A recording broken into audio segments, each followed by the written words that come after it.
Chinese President Xi Jinping has met with South African President Cyril Ramaphosa on the sidelines of the G20 summit.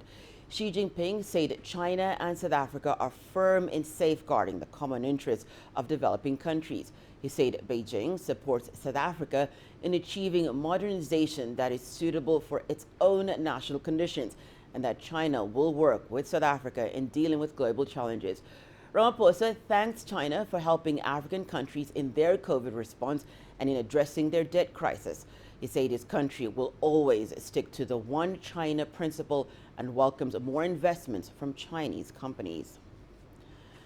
Meanwhile, Chinese President Xi Jinping said that China supports the African Union to join the Group of 20. He made the comments while addressing the G20 summit. South Africa is the only representative of the continent in the Group of 20. This is despite the African Union pushing for inclusion since its creation in 1999. Well, let's bring in Professor Chris Isike, a professor of African politics and development at the Department of Political Sciences at the University of Pretoria in South Africa. He joins us via Zoom. Thank you so much for joining us, Professor. Africa has only an observer status at the G20. What significance would an Africa Union membership have at the summit on the continent's economic developments? Yeah, good day, and thank you for having me on your show. Look, Africa needs to be better represented at the table. Its marginalizations in such forums is no longer tenable, given its geostrategic significance and its young population that is now carving a new path for the continent.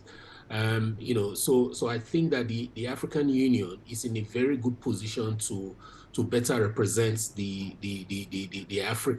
African continent on this platform. The only member state, like you said, is South Africa currently there, but South Africa has also said that it will push for the AU to get a seat at the G20, and the AU head, president of Senegal, Macky Sall, has previously called for an overhaul of the international governance system and urged African representation in such bodies as the UN Security Council and the G20. So I think that the AU would help to better represent Africa more widely and galvanize, the needed investments that the continent needs to improve on its economic position. Professor, do you see this happening, the AU being admitted to the G20?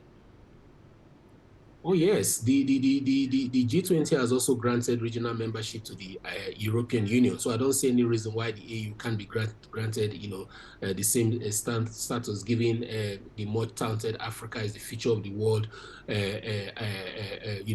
rhetoric, both in terms of human and material resources. And these are not rhetorical issues. So like I said, Africa has earned a place in that forum. And if South Africa can be admitted, I don't see why the African Union can't be, especially if the EU has been granted similar regional membership.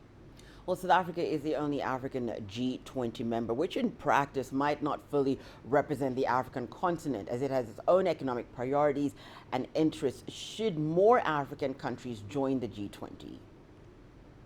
Well, yes, you're correct that South Africa has its own national interest, but it has tried to push or advance African interest, as I mentioned earlier, what it said in this Indonesia meeting, what it's going to be pushing for. As the only African member of the G20, South Africa has been saddled with the responsibility of advancing the continent's cause during preparations for an agreement of G20 summits. However, to answer your question more directly, I would say yes. At least the other two top economies in the continent, that's Nigeria and Egypt, should be part of the G20 as well, because the numbers also matters. So having at least one of the two, say you have South Africa, you have Nigeria, for example, with the AU, is a reasonable expectation to have. Thank you so much for all that, Professor Chris Isike. He's a professor of African politics and development.